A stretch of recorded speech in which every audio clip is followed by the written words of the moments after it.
Praise the Lord. Hallelujah. கர்த்தர் நல்லவர். நாம் யாவரும் எழுந்து நின்று கண்களை மூடி கரங்களை உயர்த்தி கர்த்தர் கொடுத்த இந்த ஆசீர்வாதமான நாளுக்காக உங்களுடைய இதயத்தோடு அவருடைய நாமத்தை மகிமைப்படுத்துவோம். ஆண்டவரே, நமக்கு நன்றி கர்த்தாவே.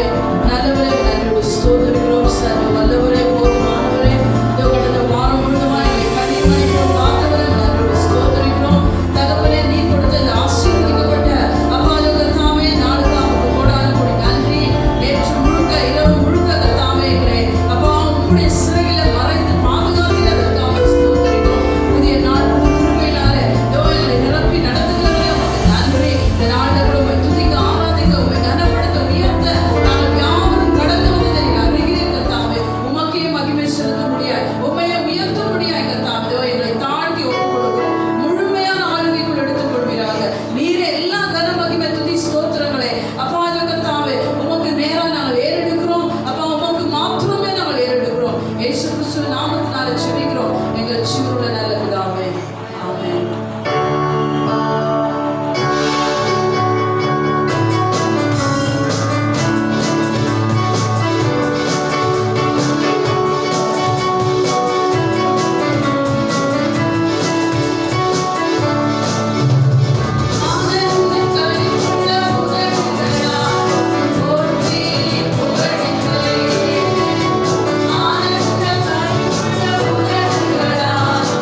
worship you, Lord. Blessed be the rock of my salvation. Yes, Father, you are a rock and a fortress of my life. Blessed be your name.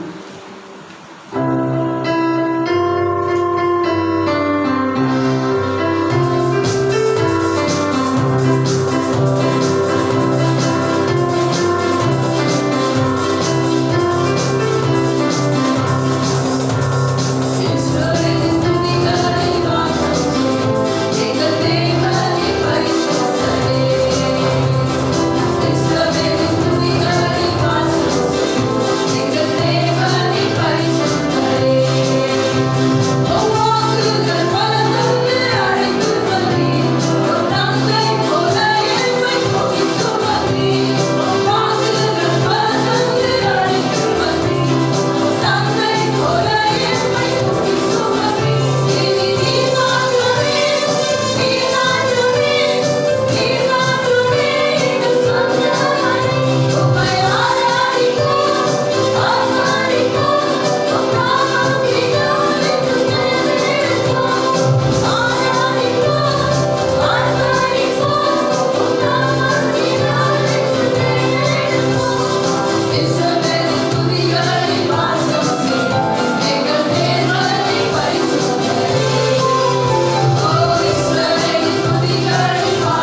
worship you, Father.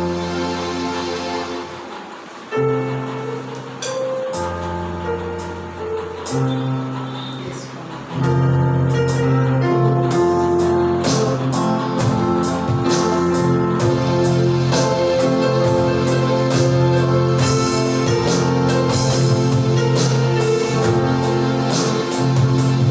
Oh,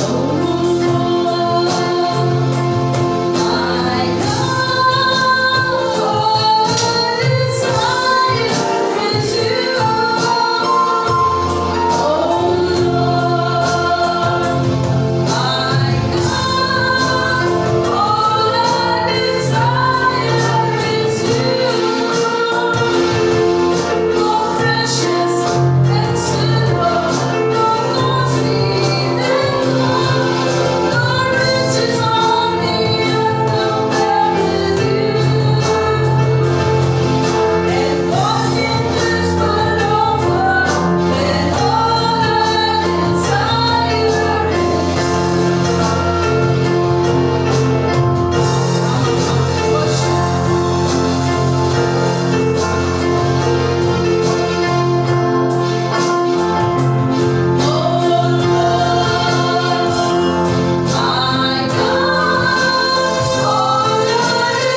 was nothing, O Lord Jesus.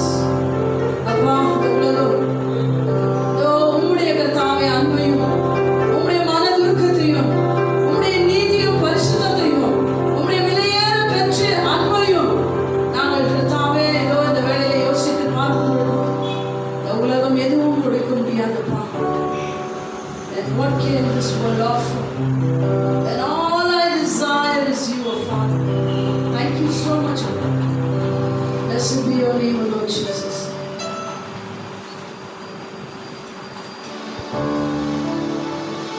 நன்றி இயேசுவே. எழுதின உங்களுடைய கர்த்தருடைய நாமத்தை மகிமைப்படுத்துகிறோம்.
உம்மை அறியாமல் இருந்தவர் தாம் என் ஈஸ்வரங்களை தேடி வந்தது. நெஞ்சார அனைத்து முத்தங்கள் கொடுத்து அப்பா எங்களுக்கு நிழலாய் மாறிவிட்டீர்கள். நன்றி இயேசுவே. ஏதோ மணலிலும் குளிரிலும் வெயிலிலும் மழையிலும் அப்பா ஒரு சீர்கட்ட நிலையில அப்பா ஒரு கர்த்தாவே சரியான ஷெல்டர் இல்லாம, கூரை இல்லாம, பாதுகாப்பு இல்லாம, அரவணைப்பு இல்லாம அப்பா எப்படியோ வாழ்ந்திருந்த எங்களை நெஞ்சார அணைத்து எங்களை முத்தமிட்டு எங்களுக்கு நிழலாய் மாறிவிட்டீரே. மக்கள் நன்றி இயேசுவே. நன்றி இயேசுவே. இந்த நாமத்தை உயர்த்துகிறோம். அப்பா கூடவே இருக்கிறவரை ஸ்தோத்திரிக்கிறோம். நாட்டை கூட துதிக்க ஆராதிப்போம். உயர்த்த மகிமைப்படுத்த தகப்பன் கொடுத்த நல்ல தருணத்திற்காக ஸ்தோத்திரிக்கிறோம். நீர் மகிமை எடுத்துக்கொள்வீராக. எல்லா துதிக்கான மகிமைக்கு பாத்திரம் உள்ள தேவன் இந்த நாள் முழுவதுமாக எங்களை கனிமணி போல் நடத்துகிற எங்கள் சர்வ வல்லமுள்ள தேவன் இப்பொழுதும் இந்த ஆராதனை சுகந்த வாசனையாய் நுகர்ந்து மகிழ்ந்து அப்பா அவருடைய வார்த்தையை அப்பா இந்த வார்த்தை என்னும் ஜீவ அப்பா மன்னாவை எங்களுக்கு பிட்டு கொடுக்கும் பொழுது அது எங்களுடைய உடலுக்கு எல்லாம் உங்களுடைய வார்த்தையானது எங்களுக்கு ஜீவனும் எங்கள் உடலுக்கு எல்லாம் ஆரோக்கியமாக இருக்கிறது என்று சொல்லி இந்த வசனத்தில் எழுதியிருக்கிறபடி இந்த ஆரோக்கியத்தையும் பலத்தையும் தெம்பையும் இன்னும் உற்சாகமாக ஓடக்கூடிய அப்பா நம்பிக்கையும் எங்களுக்கு கொடுக்க எங்களை அர்ப்பணிக்கிறோம். தொடர்ந்து நடத்துகிறார்கள். இயேசு கிறிஸ்து நாமத்தினாலே ஜெபிக்கிறோம் எங்கள் ஜீவனுள்ள நல்ல பிதாவே. ஆமென். Praise the Lord. கர்த்தர் நல்லவர். வேதாகமத்தை எடுத்து சொல்லுவோம். இந்த நியாயப்பிரமாண புஸ்தகம் என் வாயை விட்டு பிரியாதிருக்கும். இதில் எழுதிக்கொண்டு எல்லாம் செய்ய நான் கவனமாயிருப்பேன். இரவு பகலும் இதை தியானித்துக் கொண்டிருப்பேன். இதனால் நான் என் வழியை வாய்க்க பண்ணுவேன். இதனால் நான் புத்திமானாய் நடந்து கொள்வேன். என்னை பலப்படுத்துகிற கிறிஸ்துவினால எல்லாவற்றையும் செய்ய எனக்கு பலன் உண்டு. ஏன் உலகில் இருக்கிற அவனை விட என்னில் இருப்பவர் மிகவும் பெரியவர். ஹல்லேலூயா. ஸோ போன வாரம் boast in the Lord, கர்த்தரை குறித்தே மேன்மை பாராட்ட வேண்டும் அப்படின்ற காரியத்தை பார்த்தோம். கர்த்தரை குறித்தே நம்ம மேன்மை பாராட்டணும். எப்படி மேன்மை பாராட்டுறது அப்படின்ற சில வார்த்தைகளை தேவனுடைய வசனத்தின் மூலமாக நிறைய காரியங்களை நம்ம பார்த்தோம். லூக்கா 15ஆம் அதிகாரம், லூக்கா 15ஆம் அதிகாரத்திலிருந்து நம்ம பார்த்தோம். 1-2 வசனத்தை அவர் என்ன பண்றாரு, அந்த இடத்துல எக்ஸ்பிளைன் பண்றதுக்கு 3 ஓமைகளை 3 parables கொடுக்குறாரு. அந்த 3 parablesல 2 பார்த்தோம் இல்லைங்களா? எத்தனை பேருக்கு ஞாபகம் இருக்கு? 2 parables பார்த்தோம் நம்ம. ஸோ அந்த 2 parables ஜஸ்ட் ஒரு குயிக் ரிவ்யூ. நம்ம என்ன பார்த்தோம் அப்படின்னு சொல்றத, இது முழுக்க முழுக்க யாரை பத்தி சொல்லப்பட்டிருக்கு? 1ஆம் வசனம் 2ஆம் வசனம் யாரை பற்றி? ஹலோ, ஆதாம் ஏவாளா? இங்க பரிசேயர்கள் பாவிகள் அப்படின்னு சொல்லி இங்க சொல்லப்படுற எல்லாரும் யார் தான்? யூதர்கள் தான். ஃபுல் அண்ட் ஃபுல் யாரை பற்றி சொல்லப்பட்டிருக்கு? யூதர்களை பற்றி சொல்லப்பட்டிருக்கிறது. அதை தான் அந்த இடத்துல காட் இயேசு கிறிஸ்து எக்ஸ்பிளைன் பண்றாரு. ஸோ பேரபிள் 1வது பேரபிள்ல 1வது ஓமையில 100 ஆடு இருந்துச்சு. அந்த 100 ஆட்டுல ஒரு ஆடு தொலைஞ்சு போச்சு. அந்த இடத்துல எங்க தொலைஞ்சு போச்சு அப்படின்னா வனாந்திரத்துல அது தொலைந்து போனது. ஸோ அந்த ஆட்டை தேடி அவர் போனாரு. ஸோ ஆதாமுடைய காலத்துல செய்த பாவத்தின் நிமித்தம் என்னாச்சு? எல்லாருக்கும் அந்த சாபம் வந்ததுனால எல்லாரும் எந்த இடத்துல போய் நின்றாங்க அப்படின்னா வனாந்திரத்துல அவர்கள் போய் நின்றாங்க. அந்த இடத்துல அவருடைய சத்தத்திற்கு கீழ்ப்படிஞ்ச ஜனங்கள். இது எப்படி எழுதியிருக்கு அப்படின்னு சொன்னா 22 ஆல்பபெட்ஸ், 22 எழுத்துல ஆலஃப்ல இருந்து டவ் வரைக்கும் இந்த சத்தியம் வெளிப்படுத்தப்பட்டிருக்கிறது. இது யாருக்காக, எந்த ஜனங்கள் அப்படின்னு சொன்னா முற்பிதாக்கள், எல்லா ஆன்சிஸ்டர்ஸ், முற்பிதாக்களை பற்றி இந்த இடத்துல அவங்க தான் வனாந்திரத்துல என்ன பண்ணாங்க இருந்ததை பற்றி இந்த இடத்துல சொல்லப்பட்டிருக்கிறது. ஸோ இந்த இடத்துல இந்த ஃபர்ஸ்ட் பேரபிள் அப்படின்னு பார்க்கும் பொழுது வனாந்திரத்துல இருந்து தேவனை கூப்பிட்ட ஜனங்களை பற்றி, அந்த வனாந்திரத்துல இருந்து தேவன் என்ன பண்ணாரு? ஜன எங்க கொண்டு வந்தாரு? வீட்டுக்கு கொண்டு வந்தார். 2வது பேரபிள் பார்க்கும்போது 10 வெள்ளி நாணயங்கள் இல்ல 10 வெள்ளி காசு. அந்த 10 வெள்ளி காசு ஒன்று தொலைஞ்சு போச்சு அப்படின்னு சொல்லி அவங்க பார்க்கும் பொழுது, இந்த வனாந்தரத்திலிருந்து கொண்டு வந்து வீட்டில் வைத்த அவர்களுக்கு பாதையை அமைத்த தேவன். இந்த இடத்துல என்ன பார்க்குறோம் அப்படின்னு சொன்னா, தோரா இல்ல வேதம் அப்படின்றத ஒண்ணு அவர் என்ன பண்ணாரு, இவர்களை எல்லாம் கூட்டு வந்து ஒரு நேஷனா, ஒரு தேசமாய் அந்த இடத்துல இஸ்ரவேல் தேசமாய் அமைத்து அவருடைய கரத்துல என்ன கொடுத்தாரு? வேதத்தை கொடுத்தார். தோராவை அவங்க கையில கொடுத்தாரு. சோ அதை தொலைத்த ஒவ்வொரு மனுஷனும் என்ன பண்ணணும்? அதை தேடணும். அதை தேடி என்ன பண்ணணும்? அந்த இடத்துல அவர்களுக்கு பாதையை அவர் உண்டு பண்ணினார். The word of God, தேவனுடைய வார்த்தையை அவர்களுக்கு அந்த 70 ஜனங்களை அவர் செட் பண்ணார் இல்லைங்களா? 70 பேர் அவர் ஒன்று இசைத்தார். யாத்ராவின் புஸ்தகத்தில் நம்ம பார்க்கிறோம் 70 people அந்த இடத்துல ஒன்றாய் வந்து அவர்களை ஒரு நேஷனாய், ஒரு ட்ரைபாய் அந்த இடத்துல வைத்து அந்த வீட்டில் இருக்கிற ஜனங்களை என்ன பண்ணாரு? நெக்ஸ்ட் அவர்களை குடும்பமாய் ஆக்கும்படியாய் அவர்களை வனாந்திரத்திலிருந்து வீட்டுக்கு, வீட்டிலிருந்து குடும்பமாய் மாற்றுவதற்கு தான் உன்னதத்தை விட்டு இயேசு கிறிஸ்து உயிரோட இந்த உலகத்திற்கு வந்தாரு. அதுதான் ஒரு காளை மாட்டு, நல்ல திடகாத்திரம் உள்ள ஒரு காளை மாடு. அதனுடைய தலை வெட்டப்பட்டிருக்கு, அதனுடைய சரீரம் இருக்கு, அதனுடைய தலை இல்ல, அது ரத்தம் வடிந்தோடுகிறது. அவருடைய ரத்தத்தினால இன்றைக்கு உங்களுக்கும் எனக்கு என்ன இருக்கு? சுத்திகரிப்பு, பாவ மன்னிப்பு உண்டாக்கப்பட்டிருக்கிறது. சோ இத நம்ம என்ன பண்றோம்? லூக்கா, அதே லூக்கா புஸ்தகத்துல 3வது பகுதியாய் நம்ம பார்க்கிறோம். அந்த 3வது பேரபிள் பார்க்கும் பொழுது லாஸ்ட் சன், அந்த காணாம போன குமாரனை பற்றின காரியத்தை, அந்த குமாரன் காணாம போனவனை என்ன பண்றாரு? இழுத்துட்டு வந்து எங்க கொண்டு வராரு? அவன் சொல்றான், நான் தகுதியே இல்லை. எதுக்கு தகுதி இல்லை?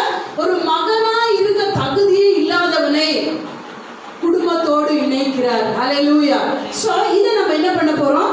தெளிவாய் பார்க்க போகிறோம். அவருடைய வசனத்துல நம்ம பார்த்தோம், அவருடைய சாயலிலும் அவருடைய ரூபத்திலும் நம்ம படைக்கப்பட்டிருக்கிறோம் அப்படின்னு சொல்லி, அதை தான் நம்ம என்ன பண்றோம் இன்னைக்கு? அவருடைய நோக்கம் என்ன அப்படின்னா, நம்மளை வனாந்திரத்திலிருந்து வீட்டுக்கு, வீட்டிலிருந்து குடும்பத்துல ஒருவராய் நம்மளை மாற்றுகிறது தான் அவருடைய நோக்கமா இருக்கிறது. சோ இவைகள் எல்லாம் பார்க்கும்போது இது earthly இல்லை, இது உலக பிரகாரமா, மனுஷிகமா அப்படிப்பட்ட காரியம் இல்லை. ஆனா இஸ்ரவேல் ஜனங்க எல்லாம் யூதருங்க எதை படிச்சாலும் பைபிளை எப்படி எடுத்துக்கிட்டாங்கன்னா மனுஷிகமா. ஏன் அவரு ராஜ்யத்தை கொடுக்குறேன்னு இன்னொரு கொடுக்கல, அவரு ஏன் வந்து ஆளுகை செய்யறேன்னு அப்புறம் மறித்து அப்படியே போயிட்டாரு, இந்த மாதிரி உலக பிரகாரமான கேள்விகளே அவங்க கேட்டுக்கொண்டிருந்தாங்க. ஆனா இது முழுக்க முழுக்க எதை பற்றினா, தேவ ஆவியானவரால வழிநடத்தப்பட்டு பரிசுத்த ஆவியானவர் ஒவ்வொன்றையும் எதை குறித்து சொல்றாருன்னா உன்னதத்தை குறித்து சொல்லப்பட்டிருக்கிறது. அதனாலதான் நம்ம பார்க்கிறோம், ஆதாம் காலத்துல எல்லாத்தையும் படைச்சிட்டு ஆதாம் கையில் எப்படி கொடுத்தாரு? ஃப்ரெஷ்ஷா எல்லாவற்றையும் உண்டாக்கி 6 நாளும் செஞ்சு முடிச்சுட்டு 7வது நாள் ஃப்ரெஷ்ஷா கையில கொடுக்குறாரு. ஏன் அப்படின்னா, நீ இதை பார்த்து ரசிச்சு ரசிச்சு ரசிச்சு அதை சாப்பிட்டு நானே தேவன் என்று அறிந்து கொள். சோ வேற அவனை வேலை செஞ்சு அவனை கஷ்டப்பட்டு அவனை நீ இப்படி ஆகும் அப்படி ஆகும்னு சொல்லி கொடுக்கல, எல்லாத்தையும் ப்ரிப்பேர் பண்ணி அவன் கரத்துல கொடுத்தாரு. எல்லா சாப்பாடும் அங்க ரெடியா இருந்துச்சு. எப்படின்னா, சூரியனுக்கு கீழே வளர்ந்த எல்லாமே it was ready to eat. அப்படியே பறிச்சு அப்படியே சாப்பிடலாம், எல்லாம் ஃப்ரெஷ்ஷா இருந்துச்சு. ஆனா அதுக்கப்புறம் சாபம் வந்த பிறகு அவங்களுக்கா என்ன தேவை, எப்படி தேவை அப்படின்னு சொல்லி சமைக்க ஆரம்பிச்சாங்க, சமைச்சு சாப்பிட ஆரம்பிச்சாங்க. தேவனுடைய வசனத்தின்படி அவர் கொடுக்கிறதெல்லாம் நாம் ஏற்றுக்கொள்ளும் பொழுது அது அவருடைய சித்தத்திற்கு உகந்ததா இருக்கிறது, அது அவருக்கு சந்தோஷமா இருக்கு. அவருடைய சித்தத்திற்கு உகந்தது இல்லாததெல்லாம் நம்ம கேட்கும் போது அது நமக்கு சாபத்துக்குரியதாய் மாறி விடுகிறது. சோ அவருடைய சித்தம் என்ன அப்படின்னு சொன்னா, நமக்கு நல்ல நம்பிக்கையான எதிர்காலம், அது அவருடைய சித்தம். அதை தான் அவர் கொடுக்க இந்த உலகத்திற்கு வந்தாரு. சோ பாவிகளை எல்லாரையும் அவர் நேசிக்கிறாரு, பாவிகளை ஒவ்வொருவரையும் அவரிடத்துல அவர் சேர்த்து கொள்ளும்படியா. இங்கே ஏசாயா 11ஆம் அதிகாரம் 2ஆம் வசனத்தை வாசிங்க. ஏசாயா 11:2. ஞானத்தையும் உணர்வையும் அருளும் ஆவியும், ஆலோசனையையும் பலனும் அருளும் ஆவியும், அறிவையும் கர்த்தருக்கு பயப்படுகிற பயத்தையும் அருளும் ஆவியுமாகிய கர்த்தருடைய ஆவியானவர் அவர் மேல் தங்கி இருப்பார். அல்லேலூயா. என்னத்தெல்லாம் கொடுக்கிறார்களா? ஞானத்தையும் ஞானத்தையும் உணர்வையும் அருளும் ஆவியையும், ஆலோசனையும் பலனும் அருளும் ஆவியையும், அறிவையும் கர்த்தருக்கு பயப்படுகிற பயத்தை, கர்த்தருக்கு பயப்படுகிற பயத்தை அருளும் ஆவியும். சோ அறிவு இருந்தா, விஸ்டம் இருந்தா, கர்த்தருக்கு பயப்படுகிற பயம் என்ன ஆகும்? அது கற்றுக் கொடுக்கப்பட தேவையே இல்லை, அது தானா வர ஆரம்பிச்சிடும். சோ விஸ்டம் அப்படின்னு பார்க்கும் பொழுது அவருடைய ஆலயத்துல நான் இருக்கும்படியாய், அவருடைய சத்தியத்தை நான் உட்கொள்ளும்படியாய் எனக்கு என்ன வேணும்? I need wisdom. So இதை தரும் ஆவி. அப்ப பார்க்கும்போது அவரால் மட்டும்தான் இவைகளை கொடுக்க முடியும். ஸோ கவுன்சில் அவர் தான் நமக்கு செய்ய முடியும். ஸோ அவருடைய சத்தியம் எனக்குள்ள இருக்கும் பொழுது இந்த இடத்துல நம்ம பார்க்குறோம், பவுல் தேவ ஆவியினால வழி நடத்தப்பட்டார். அவன் எப்படியா இருந்தான்? ஒரு மதவாதியா இருந்தான். சத்தியம் எல்லாமே தெரியும், ஆனா மதவாதியா வெறி பிடிச்சவனா எல்லாரும் சாகடிக்கக்கூடிய ஒரு நிலைமையில அப்படிப்பட்டு இருந்த அவனை தேவ ஞானம் அறிவு அவனுக்குள்ள அவர் புகுத்தினபடினாலே அந்த இடத்துல நம்ம பார்க்கிறோம், அவன் போன எல்லா இடத்துலையும் என்னெல்லாம் தவறுகளை செய்தானோ அதெல்லாம் மாறி, அவனுடைய வாழ்க்கையில எல்லாமே மாறி என்ன பண்ணா, அவன் சிறையில இருந்த பொழுதும் சத்தியத்தை தேவ ஆவியினால அருளப்பட்டு அங்க தெளிவாய் ஜனங்களுக்கு போதித்து கொண்டிருந்தான். ஹல்லேலூயா. சோ தேவ ஆவி நமக்குள்ள இருக்கும் பொழுது அந்த தெளிவு நமக்கு வருகிறது. அப்ப நம்ம என்ன பண்றோம்? அவரை போஸ்ட் பண்ண ஆரம்பிக்கிறோம், அவரை பெருமைப்படுத்த, மேன்மைப்படுத்த, அவரை நம்ம ஒவ்வொரு நாளும் அவரை பாராட்ட ஆரம்பிக்கிறோம். சோ இந்த லூக்கா 15ஆம் அதிகாரம் 11-32 இப்ப என்ன பண்ண போறோம்?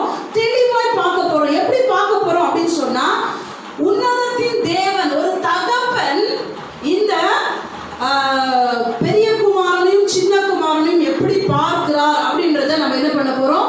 அவருடைய வியூ, அவருடைய பார்வையில இவர்களை நம்ம பார்க்க போறோம். ஸோ அதுக்கு ரொம்ப முக்கியமான வசனம் எரேமியா 9ஆம் அதிகாரம் 24ஆம் வசனம். எரேமியா 9:24. மேன்மை பாராட்டுகிறவன் பூமியிலே கிருபையையும் நியாயத்தையும் நீதியையும் செய்கிற கர்த்தர் நான் என்று என்னை அறிந்து உணர்ந்திருக்கிறதை குறித்தே மேன்மை பாராட்ட கடவன் என்று கர்த்தர் சொல்லுகிறார். மேன்மை பாராட்டுகிறவன் என்ன சொல்ல பண்ணுமா? அவருடைய கிருபை ஞானத்தையும் நீதியையும் அவரை அறிகிற அறிவையும் உணர்வையும் கொண்டவர்களாய் நம்ம அவரை மேன்மை பாராட்ட வேண்டும். இவைகளின் மேலதான் அவர் என்ன பண்றாரா? பிரியமா இருக்கிறார். சோ அவர் எவைகளின் மேல பிரியமா இருக்கிறாரோ அவைகளை நாம் செய்ய கற்றுக்கொள்ளும் பொழுது அதை அவர் ஆசீர்வதிக்கிறவராக இருக்கிறார். அல்லேலூயா. எத்தனை பேருக்கு புரியுது?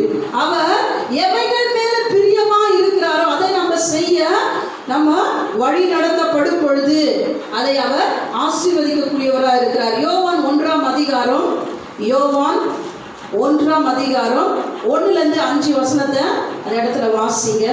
ஆதியிலே வார்த்தை இருந்தது, ஆதியிலே வார்த்தை இருந்தது, அந்த வார்த்தை தேவனிடத்தில் இருந்தது, அந்த வார்த்தை தேவனாய் இருந்தது, அவர் ஆதியிலே தேவனோடு இருந்தார். சகலமும் அவர் மூலமாய் உண்டாயிற்று, உண்டானதொன்றும் அவராலே அல்லாமல் உண்டாகவில்லை. அவருக்குள் ஜீவன் இருந்தது, அந்த ஜீவன் மனுஷருக்கு ஒளியாய் இருந்தது. அந்த ஒளி இருளிலே பிரகாசிக்கிறது, இருளானது அதை பற்றி கொள்ளவில்லை. சோ இங்கே சொல்லப்பட்டிருக்கிறது, வெளிச்சம் இருளிலே பிரகாசிக்கிறதா. ஆனா அந்த இருள், அந்த darkness did not comprehend it. அந்த இருள் என்ன பண்ணாத? எதை பற்றி கொள்ளவில்லை? வெளிச்சத்தை பற்றி கொள்ளவில்லை. சோ இருள் வெளிச்சத்தை பற்றி கொள்ளாது இருந்ததுனால என்ன இல்லை? அறிவு இல்லை, ஞானம் இல்லை, தெளிவு இல்லை, சரியான ஒரு ஆலோசனை இல்லாமல் போயிற்று. ஸோ இந்த சத்தியத்தை அப்படியே இந்த எரேமியா 9:24 நம்ம இணைந்து பார்க்கும் பொழுது இந்த இடத்துல நம்ம தேவனுடைய நாமத்தை தெளிவாய் மகிமைப்படுத்த முடியும். ஸோ எழுதி கொள்ளுங்க. எரேமியா 9:24 நம்ம பார்க்க போகிற காரியம் கிருபையும் கிரேஸ், கிருபை கிரேஸ், நீதியையும் ஜட்ஜ்மெண்ட், கிருபையும் நீதியையும் ஜட்ஜ்மெண்ட், நீதி சொன்னேன், நியாயத்தையும், நான் தப்பா சொல்றேன், கிருபையும் நியாயத்தையும், ஜட்ஜ்மெண்ட்னா நியாயம், மூன்றாவது நீதியையும் ரைச்சஸ்னஸ், மூன்றாவது நீதியையும் ரைச்சஸ்னஸ், நான்காவது அறிந்து நோ, அறிந்து நோ, அஞ்சாவது உணர்ந்து அண்டர்ஸ்டாண்ட், உணர்ந்து அண்டர்ஸ்டாண்ட். ஸோ கிருபை நியாயத்தையும் நீதியையும் அறிந்து உணர்ந்து நம்ம செயல்பட வேண்டுமா? இங்கிலீஷ்ல grace, judgement, righteousness, know and understand. இந்த 5 காரியங்கள் இன்றைக்கு கிறிஸ்தவர்களாக இருக்கிற உங்களுக்கும் எனக்கும் தெளிவுபட வேண்டும். அப்போ அப்படிப்பட்ட ஒரு தெளிவு நமக்கு இருக்கும் பொழுது கண்டிப்பா அந்த இடத்துல சத்தியம் நமக்கு இன்னும் இன்னும் இன்னும் ஆர்வமாய் கற்றுக்கொள்வோம், இன்னும் தெளிவாய் நமக்கு புரிய ஆரம்பிக்கும். ஏன்னா மணவாளன் மணவாட்டியை மீட்டுக் கொள்ள போகிற உபதேசமா இருக்கிறது. இது வேற ஒரு உபதேசம் இல்லை.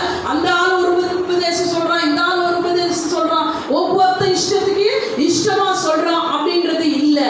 இந்த உபதேசமானது முழுக்க முழுக்க என்ன அப்படின்னா மணவாளன் மணவாட்டியை என்ன பண்ண போறாரு? மீட்டு கொண்டு அவர் சொல்ல போகிறார். அப்படிப்பட்ட காரியத்தை தான் இன்றைக்கு நம்ம சத்தியமாய் பேசுகிறோம். இதை தான் நான் என்ன பண்ணணும்? ஒவ்வொரு நாளும் I should boast upon. அதை பற்றின காரியத்தை நான் ஒவ்வொரு நாளும் மேன்மை பாராட்ட கற்றுக்கொள்ள வேண்டும். பழைய ஏற்பாட்டில் பார்க்கிறோம், இயேசு கிறிஸ்துவை பற்றி சொல்லப்பட்டிருக்கிறதா அப்படின்னு பார்க்கும்போது ஆதியாகமம் 1:1 தெளிவா அதை அந்த இடத்துல ஆரம்பிக்கிறத யார் மூலமா அப்படின்னு சொன்னா குமாரன்றது தான் அந்த இடத்துல ஆரம்பிக்குது. ஆனால் தானியேல் புஸ்தகம் 3ஆம் அதிகாரம் 25ஆம் வசனத்தை எடுத்துக்கங்க. தானியேல் 3:25. தானியேல் 3:25 வாசிங்க. அதற்கு அவன், இதோ 4 பேர் விடுதலையாய் அக்கினியின் நடுவிலே உலாவுகிறதை காண்கிறேன், அவர்களுக்கு ஒரு சேதமும் இல்லை, 4ஆம் ஆளின் சாயல் தேவபுத்திரனுக்கு ஒப்பாய் இருக்கிறது என்றான். சோ 4ஆம் அந்த நபருடைய சாயல் எப்படி இருக்குங்களா? தேவபுத்திரனுக்கு. அப்ப தேவபுத்திரன் அப்படின்றது அவங்களுக்கு தெரியும் இல்லைங்களா? அந்த காலத்துல இயேசு கிறிஸ்து யாரா இருக்கிறாரு? தேவபுத்திரனா இருக்கிறாரு அப்படின்றது அந்த பழைய ஏற்பாட்டுல நிறைய பேர் சொல்றாங்க. அன்னைக்கு இயேசு இல்ல, அன்னைக்கு இயேசுவை பற்றி யாருக்கும் தெரியாதுன்னு. அப்போ இந்த தானியேல் புஸ்தகம் கூட என்னதான் இருக்கு? இது பழைய ஏற்பாடு தான். தேவபுத்திரத்தை பற்றி இயேசு கிறிஸ்துவை பற்றி அந்த இடத்துல அவங்க புரிந்திருந்தாங்க. சோ இந்த 4ஆம் நபர் தான் அவர்களை என்ன பண்றாரு? அக்கினியின் சூளையில வெந்து போகாதபடிக்கு அவர்களை அந்த இடத்துல இருந்து மீட்டு கொள்ளுகிறார். ஹல்லேலூயா. சோ அப்படிப்பட்ட ஒரு தேவன் இன்றைக்கும் என்ன பண்றாரு? இன்றைக்கும் அழிந்து போகிற ஒவ்வொரு ஆத்துமாக்களை இந்த அழிவிலிருந்து மீட்டெடுக்கும்படியாய் இந்த உலகத்திற்கு அவர் வந்திருக்கிறார். ஸோ அவர் சீக்கிரமா வரப்போகிறார். அவர் வருகைக்கு முன்பதாக நம்ம என்ன பண்ணோம்? ஆயத்தப்பட வேண்டும். ஸோ அந்த ஆயத்தத்தை நம்ம எப்படி செய்ய போகிறோம் அப்படின்னா இந்த லூக்கா 15ஆம் அதிகாரத்தை 11-32 தகப்பனுடைய வியூல இருந்து, தகப்பனுடைய ஒரு பார்வையிலிருந்து நம்ம என்ன பண்ண போறோம்? பார்க்க போகிறோம். ஸோ அவருடைய வார்த்தையில சொல்லப்பட்டிருக்கு இந்த கிருபை அப்படின்னு சொல்லி நம்ம பார்க்கிறது. இந்த கிருபை முதலாவது எரேமியா 9:24 ஃபர்ஸ்ட் என்ன சொல்லப்பட்டிருக்கு? கிருபை. ஸோ அந்த கிருபை எழுதி கொள்ளுங்க. கிருபை தகப்பனுடைய வியூ, தகப்பனுடைய பார்வையில இது எப்படியா இருக்கு? ஸோ கிருபை எப்படியா இருக்குன்றத நம்ம பார்க்க போகிறோம். இந்த மூத்த குமாரன் இளைய குமாரனை பார்க்கும் பொழுது நம்மளுக்கு எல்லாருக்கும் அந்த ஓமை நல்லா தெரியும். ஒரு தகப்பன் இருந்தா அந்த தகப்பனுக்கு 2 பசங்க, மூத்தவன் இளையவன். இளையவன் என்ன பண்ணா, தகப்பன்கிட்ட எல்லா சொத்தையும் வாரிட்டு திடீர்னு தூர தேசத்துக்கு போனா எல்லாத்தையும் செலவழிச்சிட்டான். அதுக்கப்புறம் ஒண்ணுமே இல்லாம ஒரு நடுத்தருல இருந்தான். அவன் என்ன பண்ணாரு, அவன் ரியலைஸ் பண்ணி அவன் மனம் திரும்ப வீட்டுக்கு வரும் பொழுது அவன் யோசிச்சான், நான் இதுக்கு மேல எதுக்கு தகுதி இல்லை, ஒரு குமாரனா இருக்க தகுதி இல்லை, என் அப்பா கிட்ட சொல்லி வேலைக்காரன்ல ஒருத்தனா என்னை மாற்றி கொள்ளுங்க அப்படின்ற ஒரு சூழ்நிலை, அப்படிப்பட்ட ஒரு மைண்ட் செட்ல, அப்படிப்பட்ட ஒரு குற்ற உணர்வுல, அப்படிப்பட்ட ஒரு யோசனையில அவன் என்ன பண்ணான், வீட்டுக்கு வரும் பொழுது தகப்பன் அங்க விரித்த கரத்தோட வெயிட் பண்ணிட்டு இருந்தாரு. அவனை கட்டி வாரி அவன் அணைத்து அவனை குடும்பத்திலே ஒருவனாய் அவர் மாற்றினார். ஹல்லேலூயா. சோ இதுதான் இந்த லூக்கா 15:11 32 வரைக்கும். இதை நம்ம பார்க்கும்போது மூத்த குமாரன் கீழ்ப்படிந்தான், இளைய குமாரன் என்ன பண்ணா, கீழ்ப்படியாம போனான். சோ இது யாரை பற்றி சொல்லுகிறது அப்படின்னா, முழுக்க முழுக்க யூதர்களை பற்றி தான். திரும்ப சொல்றேன், இது யாரை பற்றி பேசுது, முழுக்க முழுக்க யூதர்களை பற்றி பேசுகிறது. கீழ்ப்படிந்த யூதர்கள் இருக்காங்க, கீழ்ப்படியாத பாவம் செய்த யூதர்கள் இருக்கிறாங்க. இது முழுக்க முழுக்க அவர்களை பற்றி தான் பேசுது. ஆனா இன்றைக்கு நம்ம வியூ சர்ச் என்ன பேசுது, விசுவாசிகள் என்ன பேசுறாங்க, பிரசங்கியாளர்கள் என்ன பேசுறாங்க, தகப்பன் தேவன் ஒரு அப்பா அவர் இதை பற்றி என்ன பேசுகிறார், இதை தான் நம்ம என்ன பண்ண போறோம், இந்த இடத்துல பார்க்க போறோம். அவருடைய சிந்தனைகள் அல்ல, எல்லாவற்றையும் நம்ம பார்க்கும் பொழுது எப்படியா பார்க்கணும், தேவன் இதை எப்படி பார்க்கிறாரோ அப்படியே நாம் இதை பார்க்க கற்றுக்கொள்ள வேண்டும். ஸோ கிருபை அப்படின்னு சொன்னாலே அது ஸ்டெட்ஃபாஸ்ட் லவ். எப்படிப்பட்ட அன்பு, மாறாத அன்பு. எப்படிப்பட்ட அன்பு அது, மாறாத நிலையான ஒரு அன்பு, நிலை உள்ளது, ஸ்ட்ராங், அப்படியே நிலைத்து நிற்கக்கூடிய அன்பு. அதுதான் கிரேஸ், அதுதான் தேவன், அதுதான் தகப்பன், அதுதான் இயேசு கிறிஸ்து. அவருடைய அன்புல இன்றைக்கு உங்களையும் என்ன பண்றாரு, நேசிக்கிறார். நேசிக்கிற அவர் சொல்றாரு, இன்னைக்கு எல்லா மனுஷனும் இப்படிதான் வாழணும் அப்படின்றத அவர் ஒரு தீர்மானத்தை வைக்கிறார். அப்போ ஏசாயா 13 12-13, ஏசாயா 13 கர்த்தரை பற்றி கொண்டிருக்கிற கிருபையில வாழ்ற நான் எப்படி வேணாலும் நான் வாழ்றவன் அப்படின்னு இல்ல. தேவன் சொல்றாரு, என்னுடைய ஜனங்க இப்படிதான் இருக்கணும் அப்படின்னு அவர் விரும்புகிறார். 13-12 வாசிங்க. புருஷனை பசும் பொன்னிலும் மனுஷனை ஓப்ரீம் தங்கத்திலும் அபூர்வமாக்குவேன்.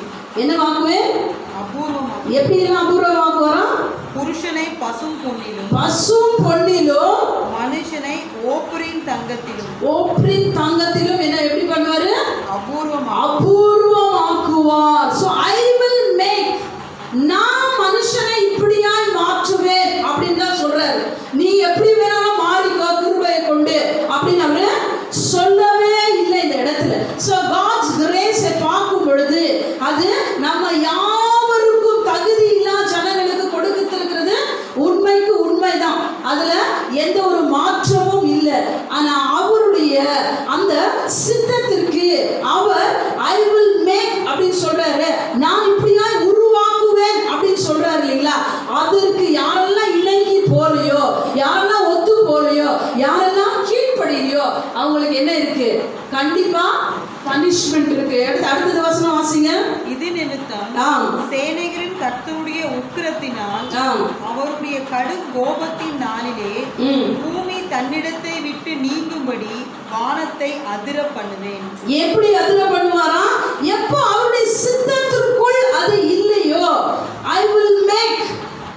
இப்போ ஒரு நபரை கொண்டு நான் இப்படி எல்லாம் செய்யணும்னு அவர் விருப்பம் கொண்டிருக்கிறாரு, அதுக்கு நம்ம இணங்கி கொடுக்கல அப்படின்னு சொன்னா அந்த இடத்துல அவருடைய உக்கிரகத்தை நம்ம என்ன பண்ணுவோமா, பார்ப்போமா, இல்லைன்னா முழுக்க முழுக்க அவருடைய வசனத்துல சொல்லப்பட்டிருக்கு, அவருடைய மாறாத அன்பினால அவர் மூடுகிறவரா இருக்கிறார். அவர் நம்மளை ரட்சிப்பினால ஒரு நபராய் நம்மளை தேர்ந்தெடுத்து ஏன்னா ஒன்றுக்கும் உதவாது இருக்கிற நம்மளை என்ன பண்றாரு, நம்ம மனம் திரும்பி வரும் பொழுது நம்மளை எடுத்து நம்மளை அழகான ஒரு வேர்தியே இல்லை, தகுதியே இல்லாத நம்மளை உண்டாக்கி ரட்சிப்பை நமக்கு கொடுத்து அதுக்கப்புறம் நம்மளை உருவாக்கக்கூடியவராக இருக்கிறார். ஹல்லேலூயா.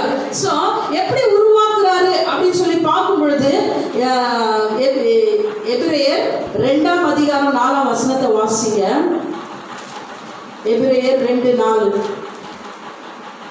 According to his own will, அடையாளங்களினாலும் அற்புதங்களினாலும் பலவிதமான பலத்த செய்கைகளினாலும் தம்முடைய சித்தத்தின்படி பகிர்ந்து கொடுத்த பரிசுத்த ஆவியின் வரங்களினாலும் தேவன் தாமே சாட்சி கொடுத்ததுமாயிருக்கிற இவ்வளவு பெரிதான ரட்சிப்பை குறித்து நாம் கவலையற்றிருப்போமானால் தண்டனைக்கு எப்படி தப்பித்துக் கொள்வோம்? என்ன பண்ணணுமா? இவ்வளவு பெரிய ரட்சிப்புக்கு நம்ம எப்படி இருக்க கூடாதுங்களா? கவலையற்று. கவலையற்று அப்படின்னா நம்முடைய மீறுதல்களுக்கு, நம்முடைய எல்லா பாவத்துக்கும் அவர் என்ன பண்றாரு? அவர் நம்மளை மன்னித்து நம்மளை அவருக்குரியவர்களாய் மாற்றி விட்டார். எப்படி? அற்புதங்களினாலும் அதிசயங்களினாலும். அதில் நீங்க வாசிக்கும் பொழுது எல்லா நற்கிரியைகள்னால according to his will, அவருடைய சித்தத்தின்படி நம்மளை நிரப்பினவர். அவர் என்ன சொல்றாரு? நீ நான் உன்னை மனைஞ்சிருக்கிற இந்த ஒரு ஷேப்ல நீ இல்லை அப்படின்னு சொன்னா அங்க என்ன ஆகும்? அவருடைய உக்கிரக கோபம் எல்லா மனுஷன் மேலும் வரும். ஸோ இதை நம்ம நல்லா ஃபர்ஸ்ட் புரிஞ்சுக்கணும், நம்ம நல்லா கற்றுக்கொள்ளணும். இதை கற்றுக் கொடுக்க தான் அவருடைய வசனத்தை நம்மகிட்ட வைத்திருக்கிறார். இந்த கிரேஸ், இந்த கிருபையானது யாரெல்லாம் மனம் திரும்பி வராங்களோ அவங்களெல்லாம் அவர் அக்செப்ட் பண்றாரு. அவங்களுக்கு என்ன இல்லை, அவங்கள பனிஷ் பண்ணல. 119வது சங்கீதம் 7ஆம் வசனத்துல சொல்லப்பட்டிருக்கு. 119வது சங்கீதம் 7ஆம் வசனம். உம்முடைய நீதி நியாயங்களை நான் கற்றுக்கொள்ளும் போது செம்மையான இருதயத்தால் உம்மை துதிப்பேன். ஹல்லேலூயா. சோ அவர் நமக்கு கற்றுக் கொடுக்கிறாரா? என்ன கற்றுக் கொடுக்கிறாரு? அவருடைய நீதி நியாயத்தை நான் கற்றுக்கொள்ளும் பொழுது அது என்னுடைய இருதயத்துக்கு எப்படியா இருக்கு? செம்மையானதாய். ஹல்லேலூயா. அப்போ செம்மையானதை நான் கற்றுக்கொள்ளும் பொழுது தகப்பனுடைய வியூவை நான் எப்படி பார்க்கலாம்? அவர் எப்படி பார்க்கிறாரோ அதே மாதிரி நான் பார்க்க முடியும். ஸோ அவருடைய வியூ இந்த இளைய குமாரனுக்கு எப்படி இருக்கு? கிருபையா இருக்கிறது. மூத்த குமாரனுக்கு எப்படி இருக்கு? கோபமா இருக்கு. ஏன்னா தகப்பனுடைய எல்லாவற்றையும் போய் என்ன பண்ணிட்ட, நீ நாசமாக்கிட்டு வந்துட்ட.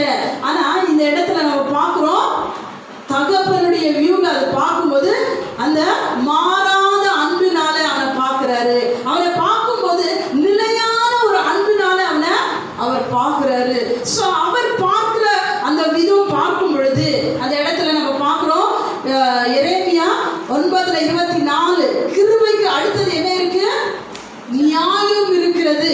ஸோ அவருடைய கிருபை எப்படிப்பட்ட ஒரு ஜட்ஜ்மெண்ட் அந்த ஒரு இளையகுமாரனுக்கு தப்பு செஞ்சவனுக்கு என்ன செய்யறாரு, எப்படிப்பட்ட தண்டனை கொடுக்கிறாரு அப்படின்னு நம்ம பார்க்கும் பொழுது அவன் ஓடி வந்து அவர்கிட்ட மன்னிப்பு கேட்கணும்னு வரும் பொழுது அவருடைய நியாயம் எப்படியா இருக்கு அப்படின்னு சொன்னா, கொழுத்த கன்றை வெட்டி அவனுக்கு ஒரு பெரிய ஃபீஸ்டை வச்சு அவனுக்கு நல்ல வஸ்திரத்தை அணித்து அவனுக்கு நல்ல மோதிரத்தை போட்டு நல்ல பாதரட்சையை கொடுத்து அவனை இறுக கட்டிப்பிடிச்சு ஒரு பெரிய செலிப்ரேஷனை வச்சு அவர் கொண்டாடுங்க அப்படின்னு சொல்றாரு. அவருடைய கிருபை அவ்வளவு பெருசா இருக்கு அந்த இளைய குமாரனுக்கு. ஹல்லேலூயா.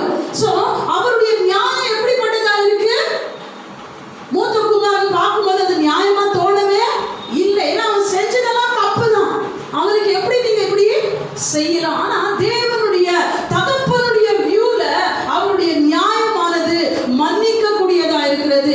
அவனை அப்படியே அவன் இருக்கிற வண்ணமாய் அவனை அப்படியே அக்செப்ட் பண்ணக்கூடியதா இருக்கு. அதுதான் அவருடைய மாறாத அன்பு. புரியுதுங்களா?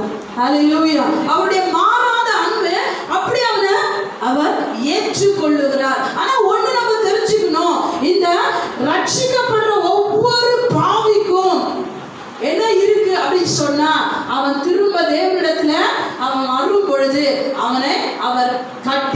அவங்கள அரவணைக்கிறாரு. அந்த செலிப்ரேஷன் எப்ப பாவத்துல இருந்து நம்ம மீட்டெடுக்கப்படுகிறோமோ அந்த நாளுக்கு மட்டும்தான். செலிப்ரேஷன் டெய்லி இல்லை. என்ன இல்லை? டெய்லி நான் பாவத்துல விழுந்து விழுந்து விழுந்து வந்து எனக்கு செலிப்ரேஷன் வைங்க, நான் என்ன பண்றேன், எனக்கு கொழுத்த கன்றுகளை வெட்டுங்க, நான் எனக்கு மோதிரத்தை போடுங்க, எனக்கு வஸ்திரத்தை உடுங்க அப்படின்னு இல்லை. நம்ம எப்போ கண்ணு தெரியாத ஒரு நிலையில இருந்து பார்வை அடைஞ்சிட்டோமோ அதுக்கப்புறம் குருட மாதிரி நம்ம என்ன பண்ண முடியாது, நம்ம நடிக்க முடியாது. இப்ப தெளிந்த புத்தி உள்ளவர்களா இருக்கிறோம். எப்படி இருக்கிறோம்? தெளிந்த புத்தி உள்ளவர்களா. அப்போ கண்ணை மூடி என் முன்னாடி என்ன இருக்குன்னு தெரியல, அப்போ என்ன எனக்கு இருக்கு, எக்ஸ்கியூஸ் இருக்கு. ஆனா கண்ணை திறந்து நான் பார்த்துட்ட பிறகு நான் என்ன பண்ணணும், எனக்கு என்னெல்லாம் தடையா வருதோ அதெல்லாம் தூக்கி தூக்கி நான் வெளியே வச்சு நான் போக ஆரம்பிக்க வேண்டும். ஹல்லேலூயா.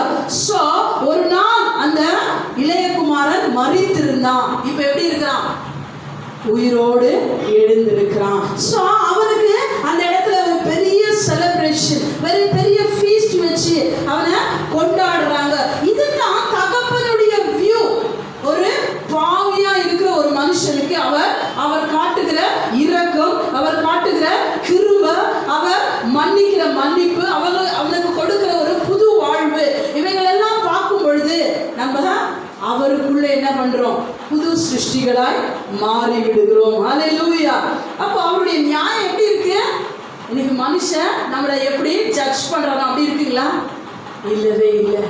இட்ஸ் ஸ்டெட்ஃபாஸ்ட், நிலையான ஒரு அன்பு நிறைந்ததா இருக்கிறது. அவருடைய கிருபை எப்படி இருக்கு?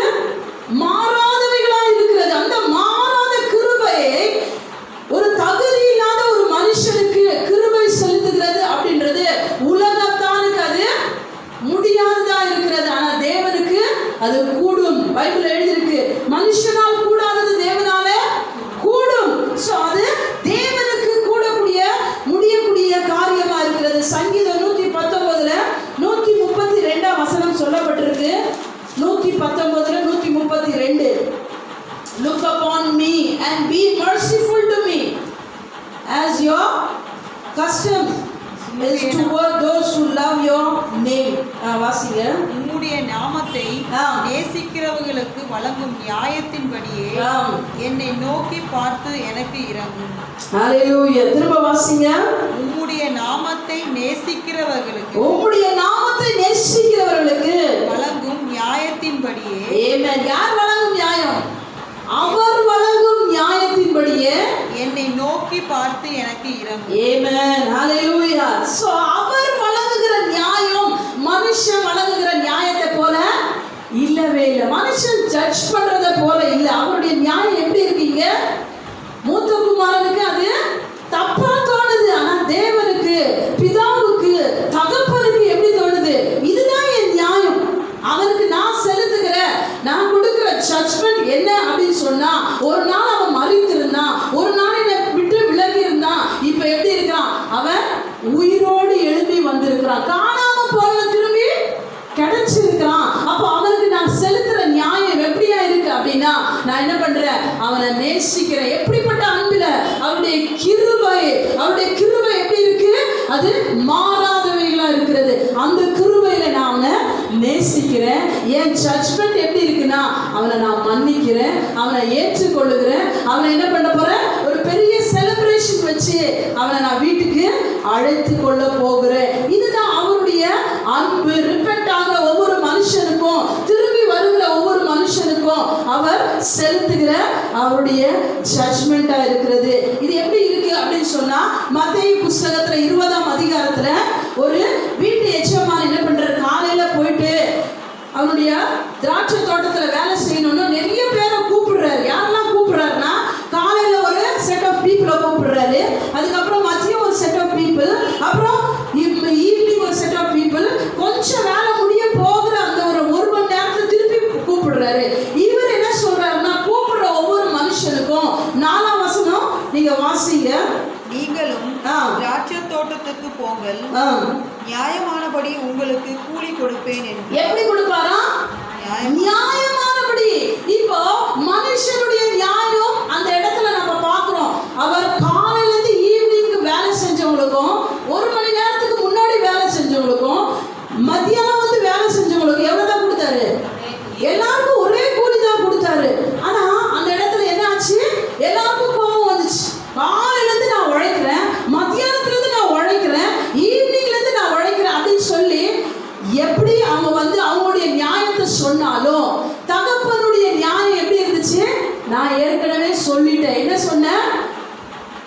என்னுடைய நியாயத்தின்படி நான் என்ன பண்ண போறேன், உங்களுக்கு கூலிய வழங்க போறேன். அப்படிதான் என்ன பைபிள்ல சொல்லப்பட்டிருக்க ரோமர் புஸ்தகத்துல, எவனுக்கு மேல் நான் கிருபையா இருக்க நான் விருப்பமா இருக்கிறேனோ அவன் மேல நான் என்ன பண்ணுவேன், கிருபையா இருப்பேன்.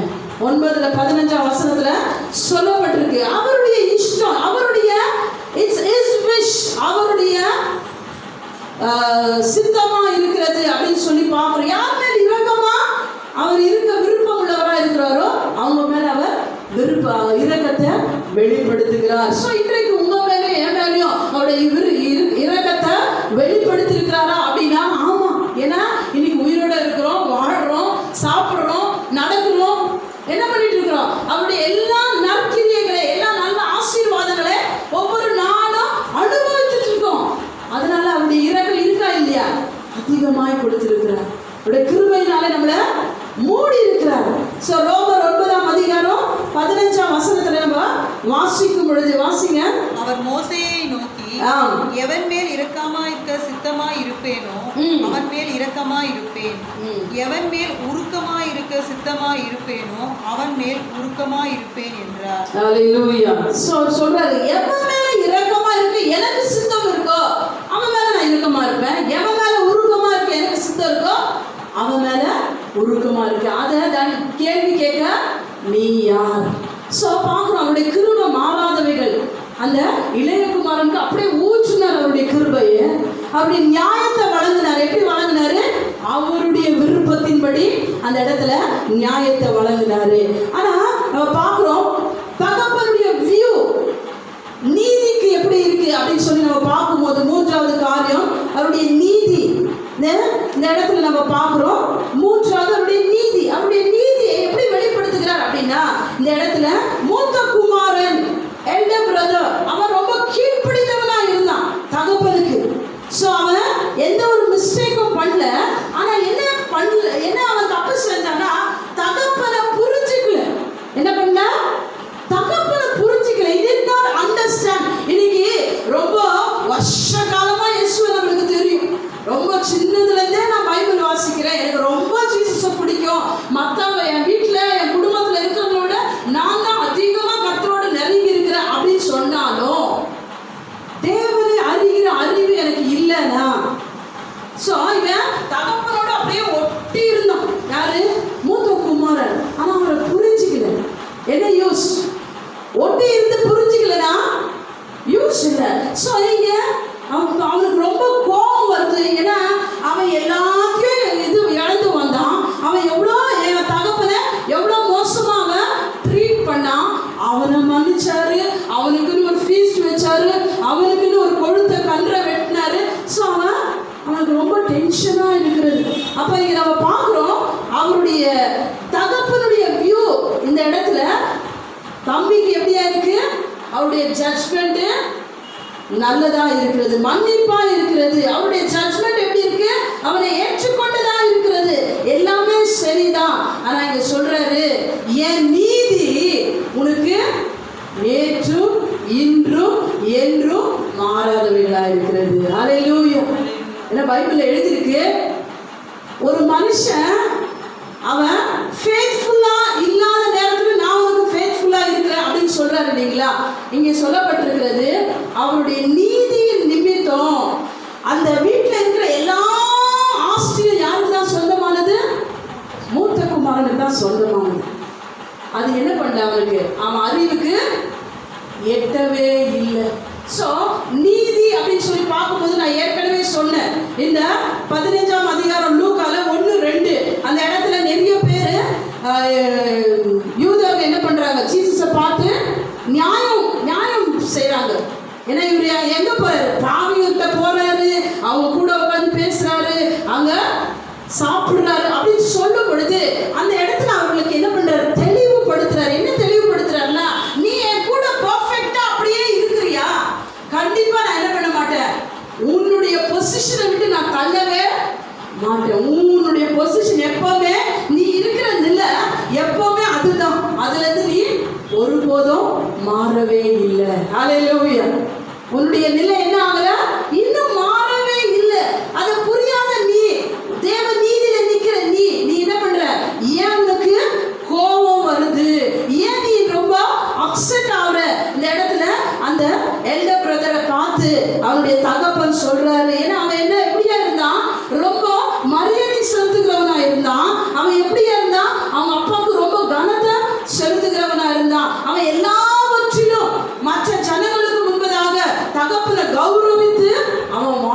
சொன்னான்.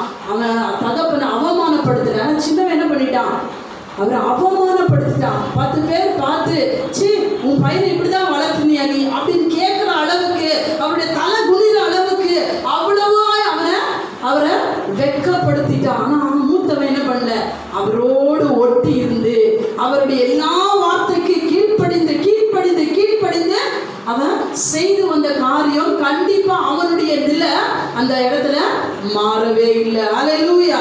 இந்த நாளில ஏன்னா பைபிள்ல நிறைய இடத்துல வசனமும் இருக்கு. இன்னைக்கு அநேக தேவ ஊழியர்களும் கேட்கிற ஒரு கேள்வி, இவ்வளவு நாளா ஊழியம் செஞ்சு எனக்கு என்ன பிரயோஜனம்? எல்லாம் எப்படி எப்படியோ இருக்கிறாங்க, எப்படி எப்படியோ வாழ்றாங்க.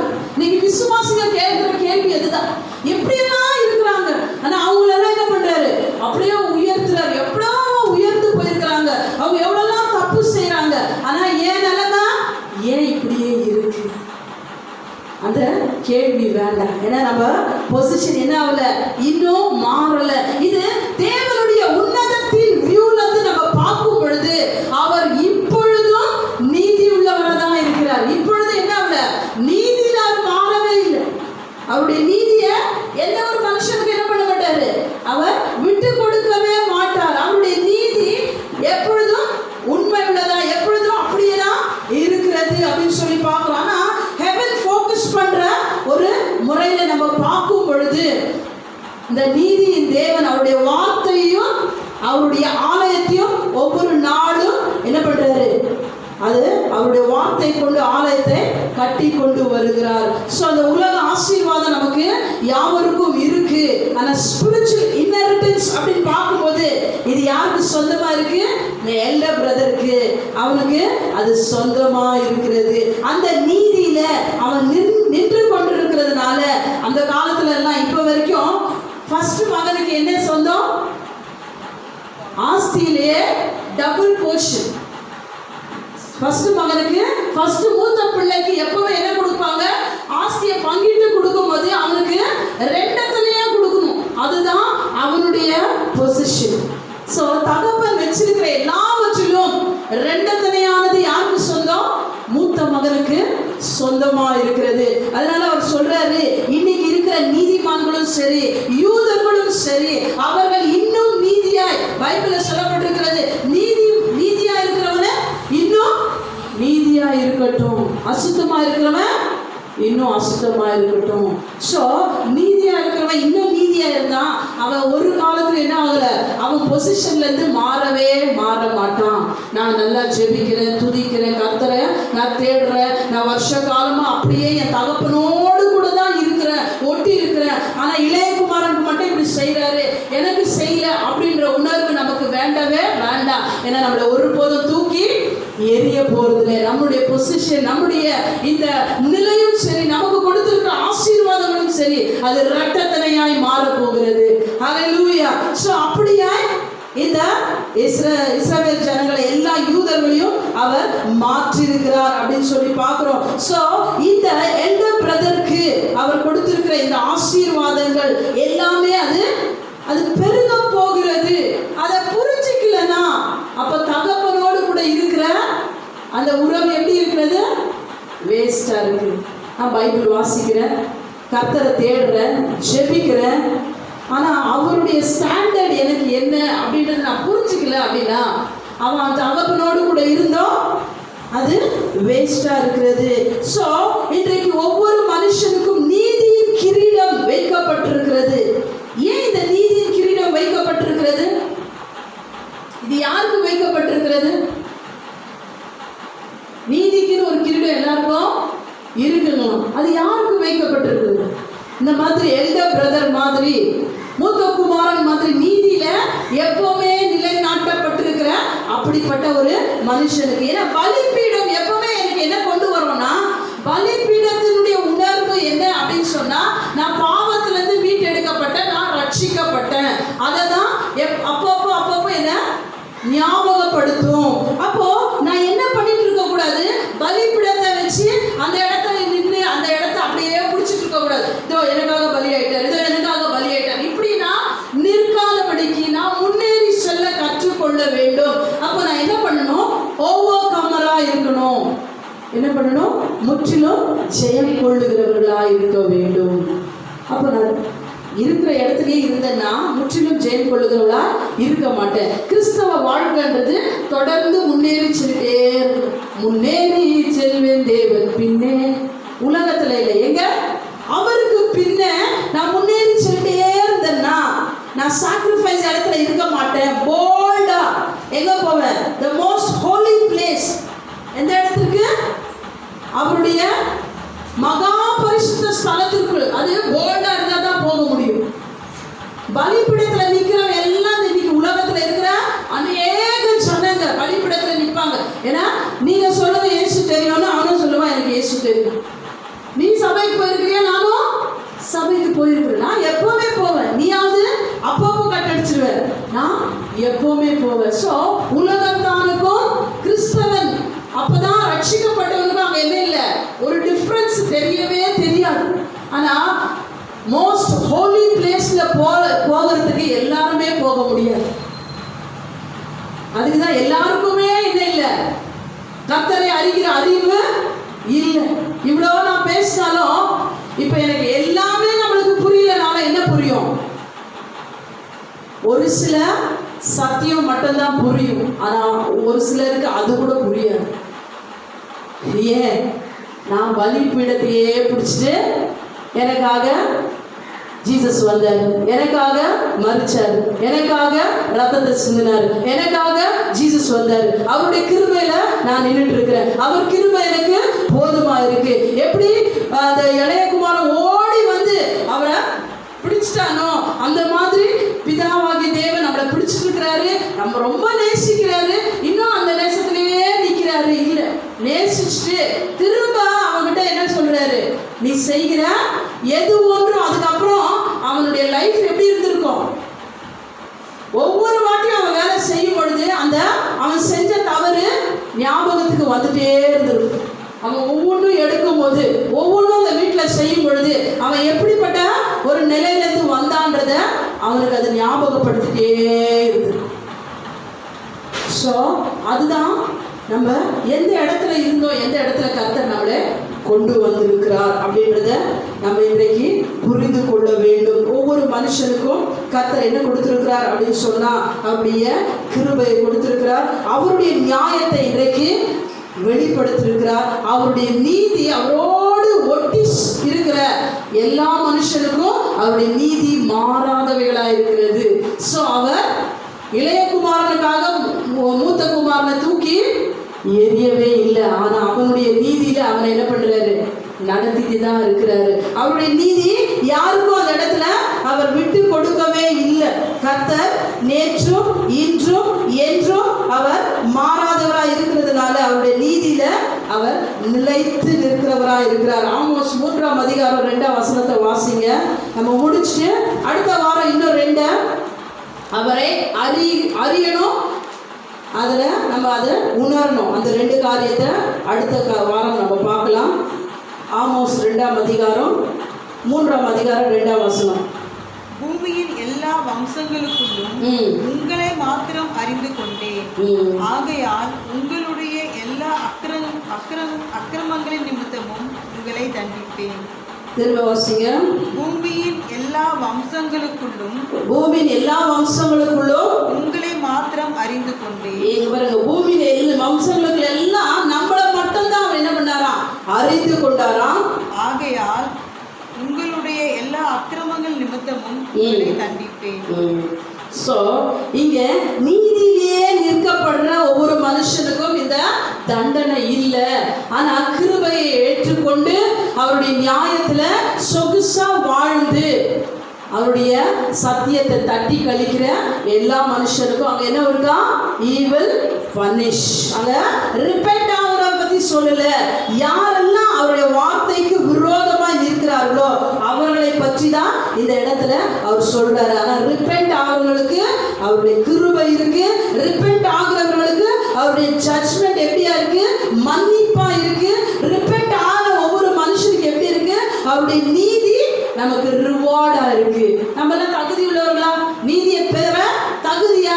இல்லவே இல்லை. ஆனா நமக்கு அது ரிவார்டா கொடுக்குறாரு. நமக்கு ஒவ்வொருக்கும் அதை ரிவார்டா கொடுத்திருக்கிறார். அதனால நம்ம இந்த நீதியில, இந்த கிருபையில, இந்த அவருடைய ஜட்ஜ்மெண்ட்ல, நியாயத்துல நம்ம நிற்க கற்றுக்கொள்ளும் பொழுது, இது வெறும் யூதர்களுக்கா இருந்தாலும் உங்க ஸ்தானம் என் ஸ்தானம், உங்க நிலைமை என் நிலைமை, இதுல எந்த இடத்துல பொறுத்து இருக்கு அப்படின்றத நம்ம என்ன பண்ணலாம், இன்னும் தெளிவா அடுத்த வாரத்துல பார்க்கும் பொழுது கண்டிப்பா கர்த்தர் என்ன பண்ணுவாரு, நம்மளை இன்னும் தெளிவாக்கி அவருடைய சத்தியத்துல நம்மளை நிலைநாட்டுவார். ஏன்னா அவருடைய ஜீவனுள்ள வார்த்தை நம்மளை ஒவ்வொரு வாட்டியும் நம்மளை என்ன பண்ணுது, ரிமைண்ட் பண்ணுது. என்ன ரிமைண்ட் பண்ணுதுன்னா, ஒரு அல்லாம் மாதிரி. 119 சங்கீதம் இங்க வாசிங்க. 119 சங்கீதத்துல 11 வசனம் அப்பப்போ நம்மள ரிமைண்ட் பண்ணக்கூடியதா இருக்கிறது. நான் உமக்கு விரோதமாய் பாவம் செய்யாதபடிக்கு உமது வாக்கை என் இருதயத்தில் வைத்து வைத்தேன். அல்லேலூயா. என்னங்களா, நான் உமக்கு விரோதமாய் பாவம் செய்யாதபடிக்கு உம்முடைய வார்த்தையை என்னுடைய இருதயத்துல வைத்து வைத்தேன். நான் hidden the word of yours in my heart. என்னுடைய இருதயத்துல உம்முடைய வார்த்தை. அப்ப என்ன பண்ணும், அப்பப்போ அது வெளிப்படுத்தும். யூதர்கள் என்ன பண்ணுவாங்க, ஒரு பிரேயர் ஷால் மாதிரி போடுவாங்க. எங்க போனாலும் டக்குன்னு எடுத்து அதை போடுவாங்க. ஏன் போடுவாங்கன்னா, தலைய மூக்கு அப்படியே முக்காடு போட்டு பயபக்தியா இருக்கிறதுக்கு இல்லை. அந்த ஷால் போடுற நோக்கமே என்னன்னா, அவருடைய சத்தியமாகிய தோரா வார்த்தை அந்த முடிச்சுல எல்லாம் அது ரிமைண்ட் பண்ணும். அவங்கள ஒவ்வொரு வாட்டியும் ஞாபகப்படுத்தும். இவைகள் எல்லாம் என்ன பண்ண முடியாது, நம்ம அப்படி லேசா எடுத்துக்க முடியாது. அவருடைய வார்த்தை ஒவ்வொன்றும் ரொம்ப விலை மதிப்பானது. அதை தவறா ஒரு கத்தி போன்றது, ஒரு ஷார்ப் நைஃப் மாதிரி. அதை தப்பா யூஸ் பண்ணா என் கையை அறுத்து போகும், அது எங்காவது எனக்கு ஹர்ட் ஆகும். அதை ஒவ்வொரு வாட்டியும் அந்த ஷாலை போடும்போது எங்க இருக்கிறாங்கன்ற உணர்வு, அவருடைய தோராக்குள்ள அவங்க வாழ்ற மாதிரி ஒரு ஃபீலிங். அதனாலதான் பைபிள்ல சொல்லப்பட்டிருக்கு, உங்களுடைய வார்த்தையை என்னுடைய இருதயத்துல வைத்து வைத்தேன். அப்ப நான் என்ன பண்ண மாட்டேன், அப்படி இடறி விழ போகிற நிலைமையில இடறி விழுந்துட்டாலும் நான் என்ன பண்ணிடுவேன், திரும்பி ஏச்சு தட்டிட்டு அவருடைய வார்த்தை இருக்கு, அவருடைய வார்த்தை என்னை பலப்படுத்துது, அவருடைய வார்த்தை எனக்கு உதவி செய்கிறது, அவருடைய வார்த்தை என்னை கட்டி எழுப்புகிறது, அவருடைய வார்த்தை என்னை சுகப்படுத்துகிறது, அவருடைய வார்த்தை என்னை தெளிவுபடுத்துகிறது அப்படின்ற உணர்வோடு கூட நான் எழுந்திருப்பேன். எழுந்துட்டு நான் தான் அப்படின்னு நான் போஸ்ட் பண்ண மாட்டேன். என்னன்னு போஸ்ட் பண்ணுவேன், அவர்தான். அல்லேலூயா. எல்லாவற்றுக்கும் என்னுடைய இன்னைக்கு நான் ரட்சிக்கப்பட்டிருக்கிறதுக்கு அவருடைய கிருபை தான் அதற்கு காரணம். நியாயமா தண்டிக்கப்பட வேண்டிய என்ன நியாயமா என்ன பண்ணாரு, அவர் அணைச்சிட்டாரு. அந்த நியாயத்திற்கு அவர் தான் காரணம். அவருடைய நீதி எனக்கு ரிவார்டாய் கொடுத்திருக்கிறார். நான் ரட்சிக்கப்பட்ட உடனே என் நீதியில நான் வாழ முடியாது, அவருடைய நீதியில நான் நிற்கிறேன் அப்படின்றது அது கூட அவர் தான் அப்படின்றத அவரை போஸ்ட் பண்ணும்படியாய் இவைகள் எல்லாம் நம்முடைய வாழ்க்கையில அவர் செய்கிறவரா இருக்கிறார். அதனால சத்தியத்தை நான் அறிய அறிய அறிய நான் இந்த உலகத்துல எதை குறித்தும் நான் மேன்மை பாராட்ட மாட்டேன், அவரை மட்டும்தான் நான் மேன்மை பாராட்டுவேன். ஹல்லேலூயா. எழுந்து நின்று இந்த வேளை கண்களை மூடி அவரை மேன்மை பாராட்டுவோமா? இந்த வேளையில தகப்பனுடைய வியூ இன்றைக்கு உங்களுக்கும் எனக்கும் எப்படிப்பட்டதா இருந்தது, அது குறித்து அந்த 3 வார்த்தை, அந்த 3 பொசிஷனை கொடுத்து கர்த்தருக்கு நாம் நன்றி செலுத்துவோமா? கர்த்தாவே, இதோ உம்முடைய கர்த்தா மாறாத அன்பு இன்றைக்கு என் மேல ஊற்றப்பட்டிருக்கிறது. அப்பா, உம்முடைய நியாயம் என்னுடைய வாழ்க்கையில அப்பா மன்னிக்க கூடியதா, என்னை மன்னிச்சு என்னை ஏற்றுக்கொண்டு எனக்கு புது வாழ்வை கொடுத்து அப்பா எங்களை கர்த்தாவே இதுவோ ஒரு பெரிய செலிப்ரேஷன் வச்சு அப்பா ஒரு காலத்துல நான் மறித்திருந்தேன், இப்ப நான் அப்பா ஜீவனோடு இருக்கிற, காணாம போயிருந்தேன், இப்ப நான் கண்டுபிடிக்கப்பட்டேன். இப்படிப்பட்ட ஒரு நிலையில கர்த்தாவே இதோ தேவனே எங்களை ஒவ்வொரு நாளும் நடத்துகிறீரே அப்பா. மூத்தவன் பார்க்கிறது போல, மற்ற ஜனங்க பார்க்கிறது போல, பரிசேயன் சதுசேயன் பார்க்கிறது போல எங்களை யார் பார்த்தாலும் குற்றவாளியை போல பார்க்கறாங்க. ஆனா நீங்க கர்த்தாவே உங்களுடைய அன்பில அப்பா இதோ எங்களை கட்டி அணைத்துக் கொள்ளுகிறவராய் எங்களை பார்க்கிறீர்கள். அதற்காக ஸ்தோத்திரிக்கிறோம் அப்பா. உங்களுடைய நீதி மூத்த குமாரனுக்கு எவ்வளவாய் இதோ கர்த்தாவே உண்மை உள்ளதா இருந்ததோ அதே போல அப்பா தகுதி இல்லாத எங்களுக்கும் அவ்வளவு உண்மை உள்ளதா இருக்கு அப்படின்னாலே நாங்கள் ஸ்தோத்திரிக்கிறோம். அப்பா இந்த கர்த்தாவே இந்த 3 காரியத்துல நாங்க யாரை பின்பற்றணும், எப்படி நான் வாழணும், இந்த moral of the story அப்படின்னு சொல்லுவாங்க, அதை நாங்க எப்படி இருக்கணும் அப்படின்னு சொன்னா மூத்த குமாரனை போல இதோ எப்படி ஃபெய்த்ஃபுல்லா இருந்தான், எப்பொழுதுமே அப்பா அந்த நீதியில நின்று கொண்டே இருந்தது போல நாங்களும் இதோ நீர் கொடுத்த நீதியில நின்று இருக்க இந்த நீதியை அப்பா ஒவ்வொரு நாளும் மகா பரிசுத்த ஸ்தலத்திற்கு போகும் அப்பா அந்த ஒரு கிருபையை பெற்றவர்களாய் அதுல வளர எங்களை நீர் ஆசீர்வதிக்கும்படியா எங்களை ஒப்புக் கொடுக்கிறோம். வந்த ஒவ்வொரு பிள்ளைகளுக்கும் உங்களுடைய சத்தியத்தை தெளிவுபடுத்துங்க. உங்களுடைய கிருபை, உங்களுடைய நியாயம், உங்களுடைய நீதி இதுல நாங்க தங்கி இருக்கிறத கர்த்தாவே இதோ தகப்பனுடைய அந்த வியூல நான் வாழ்றேன்ற ஒரு உணர்வோடு கூட அப்பா பிள்ளைகள் கடந்து செல்ல, அதுல சந்தோஷப்பட, அதுல மகிழ, அதுல உமக்கு கனத்தை செலுத்த அப்பா ஒவ்வொருவரையும் பொறுப்பெடுத்துக் கொள்ளுங்க. இயேசுவின் நாமத்தினால ஜெபிக்கிறோம் எங்கள் ஜீவனோட நல்ல பிதாவே, ஆமென். என் ஆத்துமாவின் கர்த்தரை ஸ்தோத்திரி, என் முழுவதுமே பரிசுத்த நாமத்தை ஸ்தோத்திரி. என் ஆத்துமாவின் கர்த்தரை ஸ்தோத்திரி. கர்த்தர் செய்த சகல உபகாரங்களும் ஒரு நாளும் மறவாதே. ஆமென். கர்த்தர் உங்களை ஆசீர்வதித்து உங்களை காக்க கடவுள். கர்த்தர் தம்முடைய முகத்தை உங்கள் மேல் பிரகாசிக்க பண்ணி உங்கள் மேல் கிருபையா இருக்க கடவுள். கர்த்தர் தம்முடைய முகத்தை உங்கள் மேல் பிரசன்னமாக்கி ஒவ்வொருவருக்கும் அவருடைய சமாதானத்தை கட்டளையிட கடவுள். இயேசுவின் நாமத்தினாலே ஆமென். Praise the Lord.